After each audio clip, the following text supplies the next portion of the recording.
नमस्कार दोस्तों, मैं राम प्रवेश एवरग्रीन ऑनलाइन क्लासेस में सभी का स्वागत करता हूं। हम लोग पढ़ रहे हैं एसएससी जीडी के प्रीवियस ईयर के क्वेश्चंस। पर डे 30 को मुख्य हम 10 क्वेश्चन करते हैं यहाँ पे। कल क्लास नहीं हो पाई थी, आज क्लासेस हो रही है हमारी।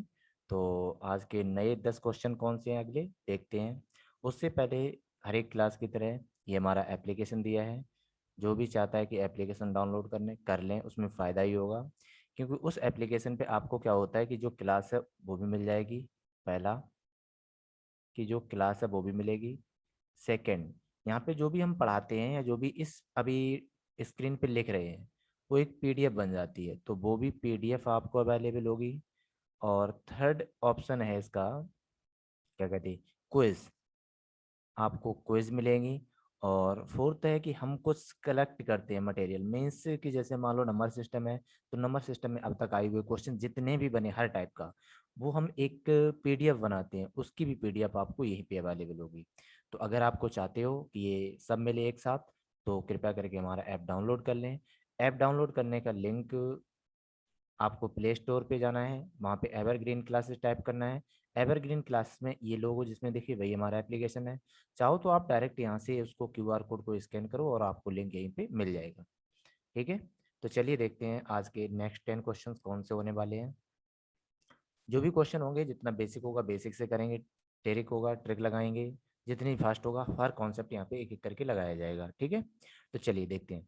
पहला क्वेश्चन दिया है कि अनिल अपने कार्यालय 35 किलोमीटर प्रति घंटा की चाल से जाता है और अपने घर 30 किलोमीटर प्रति घंटा की चाल से वापस आता है। यदि वह कुल 39 घंटे लेता है तो उसे उसके घर और कार्यालय के बीच की दूरी कितनी है। तो देखो होता क्या है, हम मान के चलें कि ये उसका घर है एच होम, और ये उसका कार्यालय है मीन्स ऑफिस। वो जाता है और वापस आता है, तो मीन्स एक बार में जितनी दूरी जाता है उतनी ही वापस आएगा। तो दोनों स्थिति में दूरी कैसे होने वाली है, समान होने वाली है। तो अगर दूरी समान होने वाली है तो हम मान के चल रहे हैं ये डिस्टेंस कितनी है हमारी, डी है। तो जब गया और वापस आया, तो जब गया था उस समय इसकी स्पीड 35 किलोमीटर पर आवर थी, और जब वापस आया तो स्पीड 30 किलोमीटर पर आवर थी। अब अगर से हमने ये पूछता कि एक साइड में टाइम लगा होता तो कोई प्रॉब्लम नहीं थी, लेकिन दोनों साइड का ये टाइम कितना है, 39 घंटा। तो होता क्या है कि इसको करेंगे तो दोनों टाइम निकाल लो और समय बराबर होता है। यहाँ पे टाइम का हम फॉर्मूला लगा रहे हैं, और टाइम का फॉर्मूला होता है डिस्टेंस अपॉन वेलोसिटी, समय बराबर दूरी बटे चाल। तो यही फॉर्मूला यहाँ पे लगा दो और आराम से ये वैल्यू कैलकुलेट हो जाएगी। तो देखिए यहाँ पे पहला लिखा है डी, इतनी दूरी गया और किस चाल से गया, 35 से। फिर उतनी ही दूरी डी वापस आया, किस चाल से, 30 से। तो टोटल उसको 39 घंटे लगे। अब इसको सॉल्व करोगे तो जो भी डी होगा वही हमारा फाइनल आंसर होने वाला है। तो चलिए डी कॉमन ले ले रहे हैं, और वैल्यू हो जाएगी 30 + 35 डिवाइडेड बाई 30 × 35, और ये इक्वल है आपके 39 के। अब यहाँ से डी फाइंड आउट करोगे तो डी हो जाएगा 39 × 30 × 35, और डिवाइडेड बाई दोनों का सम, तो दोनों का सम कितना दिया है आपका, 65।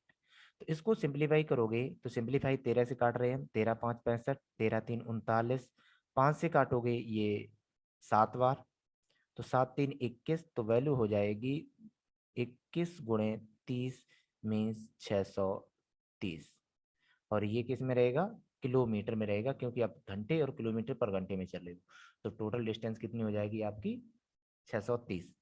अब इसी क्वेश्चन को होता क्या है कि हम ऑप्शन से भी कर सकते हैं। कैसे, देखो इसी में हम समझा रहे हैं यहाँ पे। अब जो आपकी इक्वेशन बनी थी मीन्स D/30 और D/35 = 39, ये बना था इक्वेशन। अब देखो जो D है वो पूर्णतः डिवाइड होना चाहिए, तभी आपका जो इक्वल में टाइम लिखा है 39 घंटे वो तभी आएगा। मीन्स एक ऐसी वैल्यू चाहिए जो 30 से भी कट जाए, 35 से भी कट जाए। अब देखो जो 30 से कटेगी उसमें जीरो होना चाहिए। तो जब जीरो होना चाहिए तो हो सकता है कि ये ऑप्शन हो जाए, हो सकता है कि ये ऑप्शन हो जाए, हो सकता है कि ये ऑप्शन बन जाए। बात समझ में नहीं आई। अब आगे अगर हम 35 से डिवाइड करें, इसका मतलब वो 5 से भी डिवाइड होना चाहिए और 7 से भी डिवाइड होना चाहिए। तो ये भी 7 से, ये भी 5 से है, ये भी 7 से है। तो अब चेक करना पड़ेगा कौन सा है, तो चेक करने पे आपको कौन सा ऑप्शन मिल जाएगा, तीसरा मिल जाएगा। ठीक है, चलिए नेक्स्ट क्वेश्चन देखते हैं।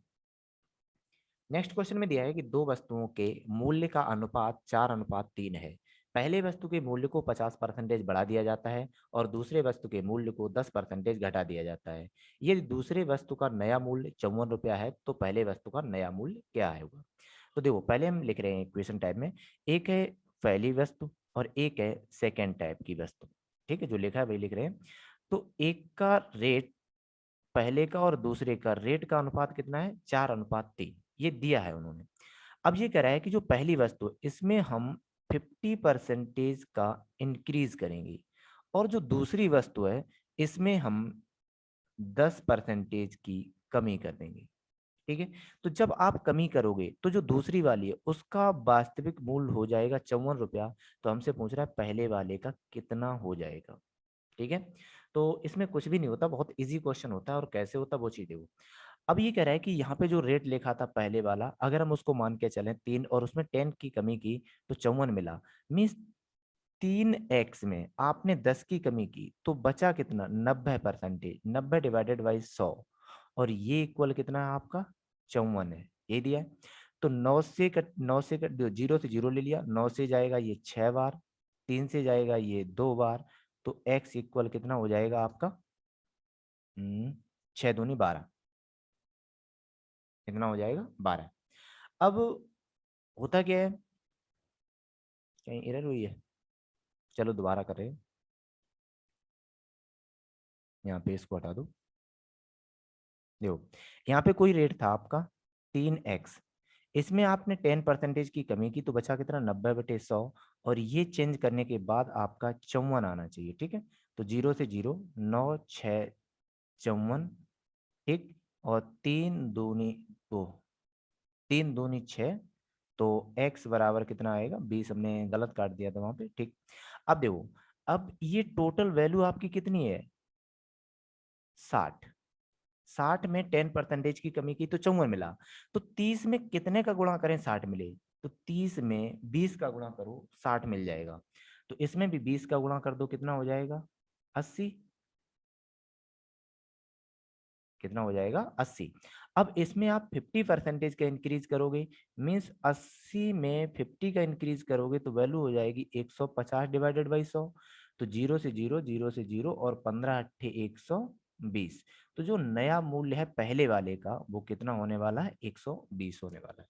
ठीक है, समझ में आ गया होगा, कोई टफ क्वेश्चन नहीं है। आपको पहले क्या करना है कि यहाँ पे जो 3 है उसको थोड़ी देर के लिए 3x ले लो। तो 3x में 90% वो 10% की कमी करोगे तो 90% बराबर कितना है, 54। तो 54 इक्वल करोगे तो x का वैल्यू आ जाएगा 20। तो जब x का वैल्यू मल्टीप्लाई करोगे तो ये पहली वस्तु वो कितनी हो जाएगी, 60। तो पहली में कितने का गुणा किया, 60 बना 20 का, तो 20 का इसमें भी होगा। तो इसका मतलब जो पहली वाली पहला मूल्य है वो आपका 80 है। अब 80 में 50% का इंक्रीज करना था तो कितना हो जाएगा, 120। और यही हमसे पूछ रहा है कि पहली वस्तु का मूल्य क्या होगा, पहले वस्तु का मूल मूल्य क्या होगा। तो पहली वस्तु का मूल मूल्य, देखो एक चीज है, हाँ, अब अगर नया मूल्य पूछता हमसे तो 120 है, और हमसे ये पूछे पहली वस्तु का मूल मूल्य, मतलब है कि ओरिजिनल रेट कितना है, तो ओरिजिनल रेट आपका कितना हो जाएगा, 80 हो जाएगा। इसका आंसर 80 होगा, इसका आंसर कितना हो जाएगा, 80 हो जाएगा। ठीक है, अगर हमसे नया मूल्य पूछता तो आपका 120 होता। ठीक, ओके, चलिए नेक्स्ट क्वेश्चन देखते हैं। एक किताब के बिक्री मूल्य और क्रय मूल्य का रेशियो 3:4 है। तो हम लोग जनरली जो लिखते हैं वो पहले सीपी लिखते हैं, उसके बाद आपका एसपी लिखते हैं। अब यहाँ पे उल्टा दिया है, उन्होंने पहले एसपी दिया है फिर सीपी दिया, तो हम लोग उसको उल्टा लिख लेते हैं। इसका मतलब है कि इनका जो रेशियो है वो 4 अनुपात कितना दिया है, 3 दिया है। अब अगर हम इसी को वास्तविक मूल्य मान लें, मतलब है कि कोई वस्तु 4 रुपए में खरीदी जाती है और 3 रुपए में बेची जाती है, तो क्या होगा, आपका लॉस होगा। तो यहाँ पे लॉस होगा कितना, तो आपको फर्स्ट ऑफ ऑल चाहिए लॉस परसेंटेज। तो लॉस परसेंटेज इक्वल होता है loss divided by CP multiply by 100। यही होता है फॉर्मूला। तो यही फॉर्मूला हम यहाँ पे अप्लाई करेंगे और वैल्यू को फाइंड आउट करेंगे। तो मुझे चाहिए लॉस परसेंटेज, चाहिए क्या जी, तो आने वाला है। तो 3 में से 4 मतलब जाना चाहिए, तो -1, तो यहाँ पे रहेगा 1, पॉजिटिव वैल्यू लेंगे, डिवाइडेड बाई 4 में सीपी मल्टीप्लाई बाई 100। तो वैल्यू कितनी हो जाएगी आपकी, 25%। मीन्स आपको 25% की हानि होने वाली है। जनरली क्वेश्चन है, कोई टफ नहीं है। चलिए नेक्स्ट क्वेश्चन देखते हैं। नेक्स्ट क्वेश्चन में दिया है कि सी अकेले एक कार्य को 20 दिनों में पूरा कर सकता है और डी अकेले उसी कार्य को 30 दिनों में पूरा कर सकता है, तो कितने दिनों में सी और डी एक साथ कार्य को पूरा कर लेंगे। ठीक है, तो देखो पहले एक कैंडिडेट है सी, अगर ये काम करना स्टार्ट करे तो इसको टोटल 20 दिन लगते हैं, और डी काम करे तो उसी काम को करने में 30 दिन लगते हैं। तो अगर यहाँ पे हम पता करें कि टोटल काम कितना है, तो टोटल काम करने के लिए हमेशा इनका एलसीएम लेंगे, और एलसीएम कितना आएगा 60। अब 60 काम 20 दिन में कर रहे हैं, तो इसका मतलब ये एक दिन में काम करेगा 3, और ये 30 दिन में 60 काम कर रहा है, इसका मतलब ये एक दिन में काम करेगा 2। तो जो एक दिन का काम होता है वो होता कार्य क्षमता, और ये होता लिया गया समय, और जो एलसीएम आता है वो होता हमारा टोटल काम होता है। ठीक है, इन्हीं का यूज करके अब हमसे कह रहा है कि दोनों मिलके काम करेंगे। तो जो एक दिन में 3 काम कर रहा है ये, और ये एक दिन में 2 काम कर रहा है, तो जब दोनों मिलके काम करेंगे सी प्लस डी, तो एक दिन में काम हो जाएगा आपका 5 यूनिट। तो जब एक दिन में 5 यूनिट काम हो रहा है और काम करना कितना है 60, तो आपके द्वारा लिया गया जो टाइम होता है वो होता है total work divided by efficiency, कार्य क्षमता। ठीक है, हिंदी में लिख रहे हैं हम कार्य क्षमता, ये होता है। तो टोटल वर्क है कितना यहाँ पे 60, और कार्य क्षमता दोनों की मिला के कितनी है 5, और इससे डिवाइड करोगे तो वैल्यू आ जाएगी 12, और जिसमें भी टाइम चल रहा होगा उसी में आएगा। अगर दिन में चल रहा है तो दिन में, घंटे में चल रहा है तो घंटे में। इसका मतलब अगर दोनों काम करेंगे तो टोटल टाइम कितना लगेगा, इनको 12 घंटे लगेंगे, 12 दिन लगेंगे। अब इसी क्वेश्चन में जब 2 काम करें और दोनों मिलकर करें सेम इसी में, मीन्स क्या कि एक कैंडिडेट ए है, इसको कोई काम करने में एक्स दिन लग रहे हैं, और एक कैंडिडेट बी है जिसको वही काम करने में वाई दिन लग रहे हैं। तो जब दोनों मिलके काम करें ए प्लस बी, तो इनको जो टाइम लगेगा वो वैल्यू हो जाती है X into Y divided by X plus Y. इससे भी ये हमारा आंसर दे देता है। ठीक है, यही क्वेश्चन है, इसको जनरली बना लेते हैं। तो अब हम देखो इसमें वैल्यू पुट कर रहे हैं, तो पहले दोनों का मल्टीप्लाई, मीन्स 20 × 30 डिवाइडेड बाई दोनों का सम 50। तो 0 से 0, 2 से जाएगा ये, 5 से जाएगा ये 4 बार, और वैल्यू हो जाएगी 12। तो आप यहाँ से भी डायरेक्ट कर सकते हो, बस ये फॉर्मूला ध्यान रखना पड़ेगा कि जब 2 व्यक्ति अलग अलग काम करें और दोनों से एक बार में काम करवाया जाए, तो फॉर्मूला बन जाता है इनके द्वारा लिए गए समय के लिए X into Y divided by X plus Y. Okay, समझ में आ गया होगा। चलो नेक्स्ट क्वेश्चन दिया है कि 3200 के धनराशि के 2 वर्ष के चक्रवृद्धि ब्याज और साधारण ब्याज में अंतर क्या होगा जबकि ब्याज की दर 20% वार्षिक संयोजित होती है। तो पहले में इसका फॉर्मूला लिख दे रहे हैं, फिर उसको हम जितने भी तरीके हैं पहले सब में लगा देंगे। देखो अगर फॉर्मूला पूछा है केवल 2 वर्ष के लिए, 2 वर्ष के लिए सीआई और एसआई में अंतर,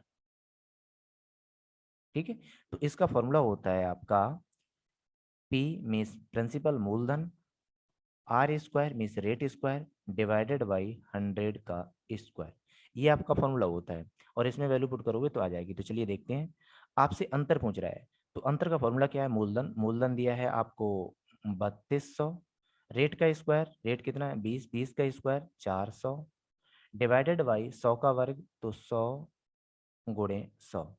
तो 1 0 2 इसको जाएंगे, और 2 0 इसके कैंसिल होंगे, तो 4 दूनी 8 और 4 तियो 12। तो वैल्यू कितनी हो जाएगी 128 हो जाएगी। हो जाएगा सबसे अच्छा क्वेश्चन है। और ज्यादातर कोशिश करना कि जो छोटे क्वेश्चन है उसमें बड़ा करने की ना करें। अब देखो इसी क्वेश्चन को एक स्ट्रक्चर से बना लेते हैं, और वो कौन सा स्ट्रक्चर है कि 20% जो दर है 20%, इसको फ्रैक्शन में कन्वर्ट कर लो, तो वैल्यू आ जाएगी 1/5। अब जो हमारा हर है इस पे उतनी पावर लगा दो जितना टाइम का, मतलब 10 की बात चल रही है तो 2 वर्ष की है, तो 2 वर्ष का टाइम वर्ष लगाओगे तो वैल्यू हो जाएगी आपकी 25। तो हम थोड़ी देर के लिए 25 ही मूलधन लेके चल रहे हैं, 25 ही मूलधन। तो जो पहली साल होगी उस पे ब्याज लगेगा 1/5 के रेट से 5 रुपया, दूसरी साल भी मूलधन पे ब्याज लगेगा आपका 5 रुपया, लेकिन जब दूसरी साल होगी तो ब्याज पे ब्याज लगेगा आपका 1 रुपया। बात समझ में नहीं आई? तो होता क्या है कि जो भी आपका पहली लाइन को छोड़ने के बाद, पहली लाइन को छोड़ने के बाद जो भी लिखा होता है वो आपका सी आई और एस आई का डिफरेंस होता है। मीन्स आपको 1 यूनिट का वैल्यू चाहिए। अब 1 यूनिट का वैल्यू आएगा तब जब मुझे कुछ रियल मिले। तो रियल दिया है मूलधन, और मूलधन कितना दिया है 3200, और यहाँ आपने कितना माना 25, मीन्स आपका 25 यूनिट इक्वल दिया है उन्होंने 3200। तो 1 यूनिट कितना दिया है, तो 3200 डिवाइडेड बाई 25, तो ये वैल्यू कितनी हो जाएगी 128। इससे भी कर सकते हो, लेकिन इसके स्ट्रक्चर के ज्यादा चक्कर में तब पढ़ो जब वैल्यू बड़ी पूछे जाए, 3 का पूछा जाए, 4 का पूछा जाए, 5 का पूछा जाए, तो इजी है। लेकिन अगर केवल 2 साल की बात चल रही है तो इसके लिए आपका फॉर्मूला ही बेस्ट है। ठीक है, चलिए नेक्स्ट क्वेश्चन देखते हैं। नेक्स्ट क्वेश्चन में दिया है कि दो वैल्यू दिए हैं आपके पास, बस क्या दिया है कि उनको अभाज्य गुणनखंड के पहले ही तोड़ के रखा है उन्होंने। ठीक है, तो इसमें से आपको एचसीएफ चाहिए। तो हम मान के चल रहे हैं ये हमारा ए है, एक नंबर है ए, और इसमें वैल्यू लिखी है 2 पे पावर 3 मल्टीप्लाई बाई 3 पे पावर 5 एंड 5 पे पावर 3, और एक और संख्या लिखी है बी जिसमें 3 पे पावर 1, 5 पे पावर 2 और 7 पे पावर 1 ये दिए। आपको दोनों का एचसीएफ चाहिए। क्या चाहिए, एचसीएफ चाहिए। तो जब एचसीएफ निकाला जाता है तो उसमें क्या करते हैं हम लोग, चलो हाँ ठीक है, जब एचसीएफ निकालते हैं तो एचसीएफ में क्या करते हैं, फर्स्ट ऑफ तो मुझे कॉमन प्राइम नंबर चाहिए। प्राइम नंबर कैसा होना चाहिए, कॉमन होना चाहिए। जैसे यहाँ पे 2 3 5, 3 5 7 ये कॉमन होना चाहिए। सेकंड जो पावर होती है वो आपकी मिनिमम चाहिए। पावर कैसी चाहिए, मिनिमम चाहिए। तो दोनों कॉन्सेप्ट को यूज करके हम करेंगे। देखो अब यहाँ पे 2 है, क्या नीचे 2 है, नहीं है, तो यहाँ पे 3 है, यहाँ पे भी 3 है, तो आपको 3 लेना है प्राइम नंबर। अब यहाँ पे 3 पे 5 पावर है, यहाँ पे 3 पे 1 पावर है, तो पावर 1 लेंगे। अब अगला हमारा प्राइम नंबर 5 है, और यहाँ पे भी 5 है, तो 5 ले लो। दोनों में जो पावर मिनिमम है 2 है। अब दोनों दो ऊपर देखो, ऊपर वाले और नीचे वाले में कुछ भी कॉमन नहीं है। इसका मतलब जो भी हमने उठाया वो क्या हमारा एचसीएफ है। तो जो एचसीएफ बनेगा वो एचसीएफ बन जाएगा 3 पे पावर 1 एंड 5 पे पावर 2। तो 3 पे पावर 1 एंड 5 पे पावर 2। ठीक है, ये हमारा क्या हो जाएगा, एचसीएफ हो जाएगा। अब यहीं पे देख रहे हैं कि अगर बात एलसीएम की हो, तो यहीं पे कर रहे हैं हम, चलो यहाँ पे कर रहे हैं। अगर एलसीएम निकलवाता तो क्या होता, तो एलसीएम में क्या होता है कि फर्स्ट ऑफ ऑल जो कॉमन है सेम उसी तरीके से, तो एलसीएम में होता है आपका कॉमन पार्ट कैसा होना चाहिए, प्राइम नंबर। सेकंड, पावर की जब कंडीशन होती है तो पावर अब मैक्सिमम चाहिए। पावर कैसी चाहिए, मैक्सिमम। यहाँ पे आपका प्राइम नंबर है। तो अब देखो यहाँ पे 3 हमने कॉमन लिया था जब एलसीएम फाइंड आउट कर रहे हैं तो, लेकिन यहाँ क्वेश्चन नहीं पूछा है, क्वेश्चन हमारा आ चुका है, लेकिन बता रहे हैं। तो 3 पे पावर 5 हाईएस्ट है, तो 3 पे पावर 5 उठाओ। फिर हमने लिया था 5 कॉमन, ये आपका कॉमन था। मिनिमम पावर 2 थी लेकिन मैक्सिमम पावर 3 थी, तो 3 उठाएंगे। अब जो रिमेनिंग पार्ट है वो सब उठा लो, रिमेनिंग पार्ट जो भी है वो सब उठा लो। तो यहाँ पे है आपका 2, 2 पे पावर 3 एंड 7, 7 पे पावर 1, तो एलसीएम आपका ये हो जाएगा। ठीक है, तो बाद में एक पार्ट और लिख जाएगा यहाँ पे रिमेनिंग, जो भी है वो सब आएगा। तो ये आपका एलसीएम होता है। ठीक है, उम्मीद करते हैं ये बात आपको समझ में आ गई। कोई टफ क्वेश्चन नहीं है, इजी क्वेश्चन है, करने का तरीका अलग अलग होते हैं। ठीक है, जैसे आप करते हो, अगर आपको अपना बेस्ट लगता तो अपना लगाओ, हमारा अच्छा लगा तो आप हमारा लगाइए। ठीक है, तो चलिए नेक्स्ट क्वेश्चन देखते हैं। नेक्स्ट क्वेश्चन आपका सिंप्लीफिकेशन का है। सिंप्लीफिकेशन में नॉर्मली जो करते हैं वही करेंगे, बोर्ड मास लगेगा। तो देखते हैं। तो पहला लिखा है आपका 4 + 200 डिवाइडेड बाई 50, तो इसको यहीं से डिवाइड कर रहे हैं, वैल्यू हो जाएगी 4 + 3/2। अब यहाँ पे ऑफ लगेगा। ठीक है, ब्रैकेट, इसको सॉल्व करोगे तो 5 4 एकम 4 और 5 यहाँ पे, तो 4 में से 5 नहीं जाएंगे, तो वैल्यू बचेगी -1/20। ठीक है, इतना होगा। तो यहाँ पे इन दोनों को ऐड कर रहे हैं तो वैल्यू हो गई 8। इन दोनों का मल्टीप्लाई करेंगे तो -3 डिवाइडेड बाई 40। तो यहाँ पे जो वैल्यू निकालनी है आपको वो वैल्यू है 8 -3/40।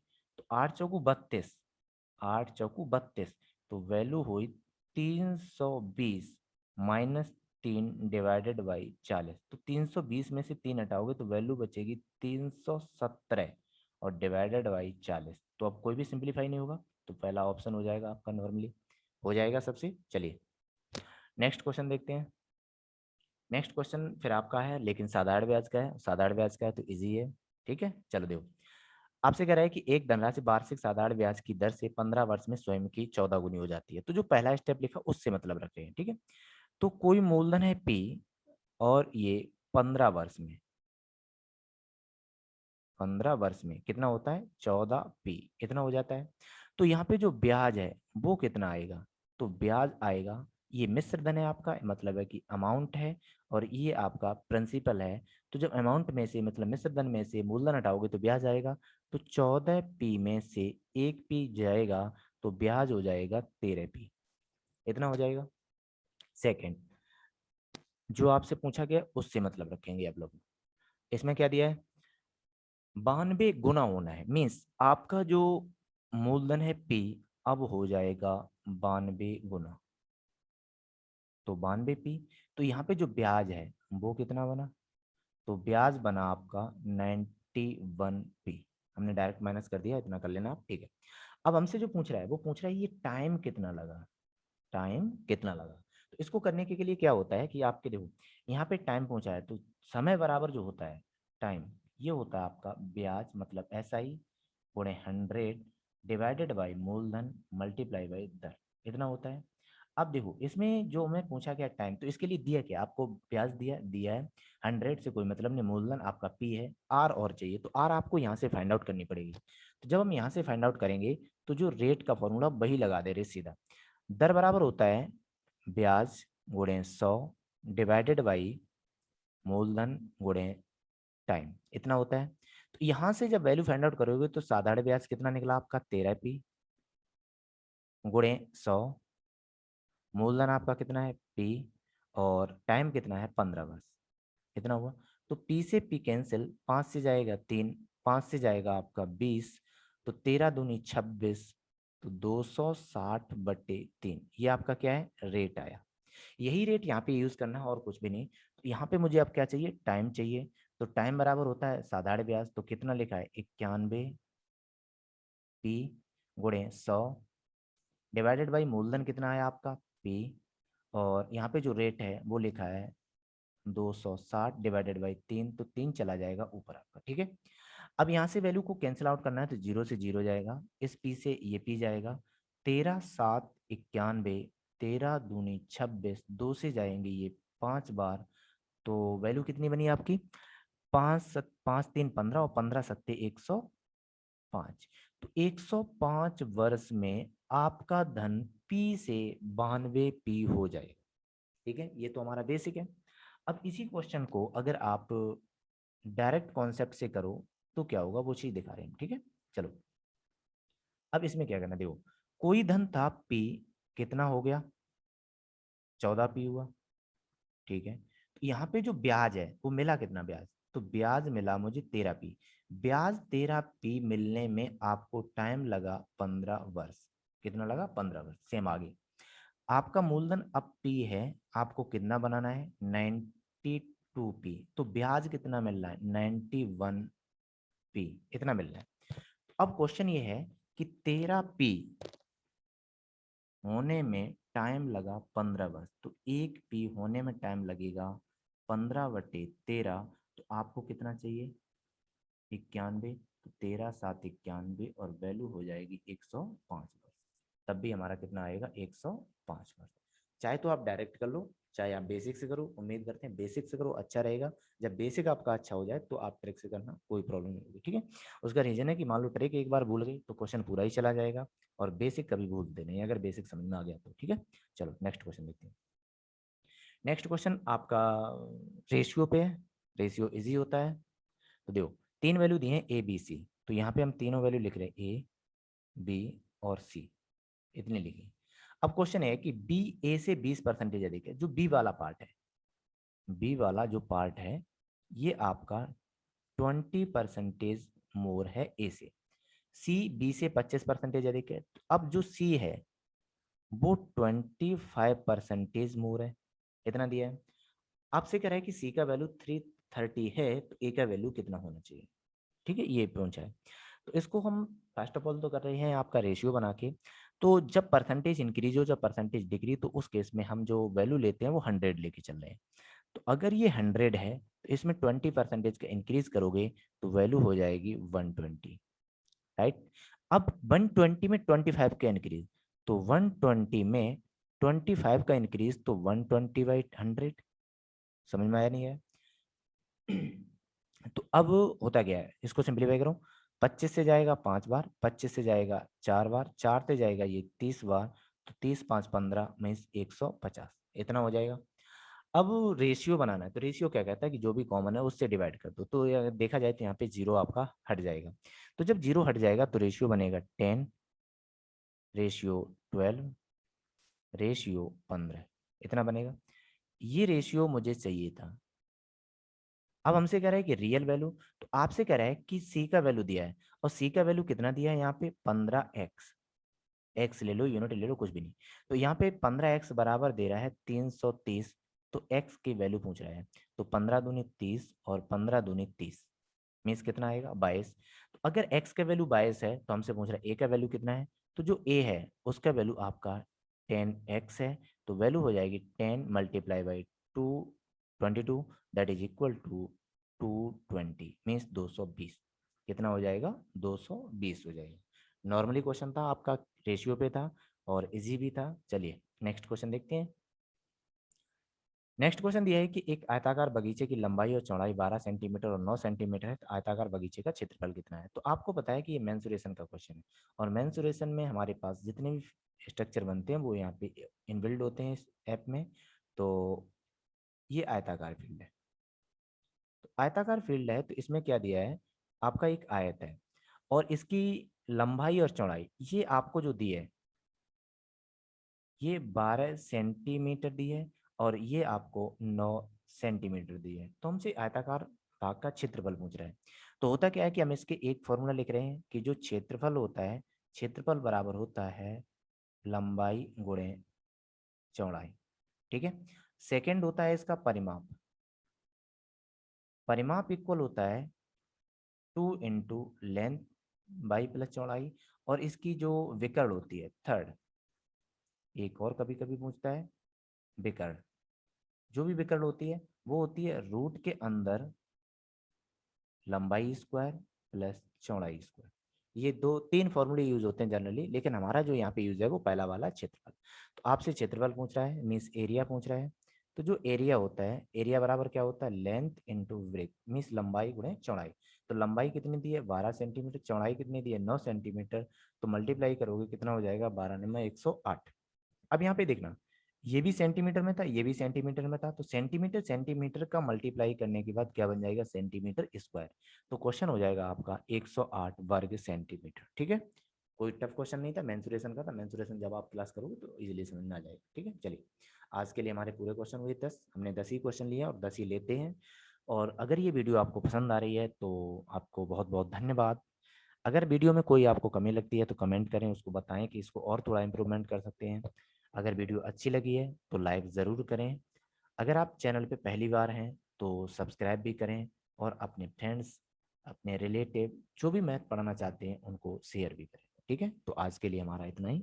मिलते हैं अगली क्लास में।